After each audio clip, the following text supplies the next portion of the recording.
பிரபல நடிகரும் கராத்தே மாஸ்டருமான சீஹான் ஹுசைனி முன்னதா புற்றுநோயால பாதிக்கப்பட்டிருந்த நிலையில சிகிச்சை பலனின்றி இன்னைக்கு உயிரிழந்திருக்காரு. இந்த விஷயம் ஒட்டுமொத்த திரைப்பிரபலங்களையும் அதிர்ச்சியில ஆழ்த்தியிருக்கு அப்படின்னு தான் சொல்லணும். ஷீஹான் ஹுசைனி கே பாலச்சந்திரன் டைரக்ஷன்ல உருவான புன்னகை மன்னன் அப்படின்ற படத்துல தான் அறிமுகமாக இருந்தாரு. இவர் கராத்தே மாஸ்டரா இருந்தாலும் நிறைய படங்கள்ல நடிச்சிருக்காரு. ஸ்பெஷலா ஆக்டர் விஜய் கூட பத்ரி படத்துல நடிச்சிருப்பாரு. அதாவது பத்ரி படத்துல விஜய்க்கு கராத்தே சொல்லி கொடுக்குற கராத்தே மாஸ்டராகவும் நடிச்சிருந்தாரு. இது நாள் வரைக்கும் 400க்கும் மேற்பட்ட வில்வித்தை வீரர்களுக்கு பயிற்சி அளிச்சு தமிழ்நாட்டிலேயே நவீன வில்வித்தை முன்னோடியா இருந்தவர். இந்த நிலையில தான் ரீசெண்டா அவருக்கு ரத்த புற்றுநோய் ஏற்படவே ரத்த புற்றுநோய்க்கு ட்ரீட்மெண்ட் எடுக்கிறதுக்காக ஹாஸ்பிட்டல்ல அட்மிட் ஆயிருக்காரு.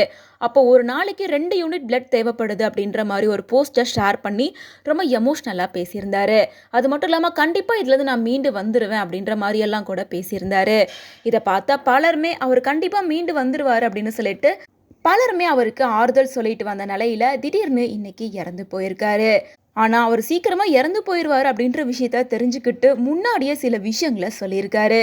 அதாவது அவர் இறந்து போனதுக்கு அப்புறமா 3 நாட்களுக்கு பிறகு ஸ்ரீ ராமச்சந்திரா மருத்துவமனை மற்றும் பல்கலைக்கழகத்திற்கு என்னோட உடலை தானமாக செய்ய நான் விரும்புகிறேன். என் ஹார்ட்டை மட்டும் என்னோட ஸ்டூடெண்ட்ஸ் கிட்ட விட்டுருங்க, அவங்க பத்திரமா பார்த்துப்பாங்க.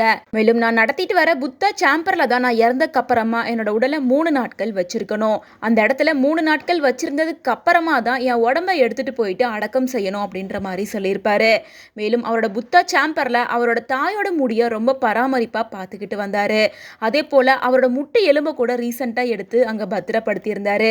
அவரோட முட்டை எலும்பை வச்சு தான் புத்தா சிலை ரெடி பண்ணணும் அப்படின்ற மாதிரி சொல்லிட்டு இருந்தாரு. அதுக்குள்ளதான் புற்றுநோய் ஏற்படவே அந்த விஷயத்த கைவிட்டுட்டாரு. ஆனா இப்போ அவரோட கடைசி ஆசையா சொல்லப்பட்ட இந்த 3 நாட்கள் புத்தா சாம்பர்ல அவரோட உடலை வச்சதுக்கு அப்புறமா அடக்கம் செய்ய குடும்பத்தினர் முடிவு பண்ணியிருக்காங்க. அது மட்டும் இல்லாம அவர் சொன்ன மாதிரியே அவரோட ஹார்ட்டை மட்டும் அவரோட வில்வித்தை மற்றும் கராத்தே மாணவர்கள் கிட்ட ஒப்படைக்கவும் முடிவு பண்ணியிருக்காங்க.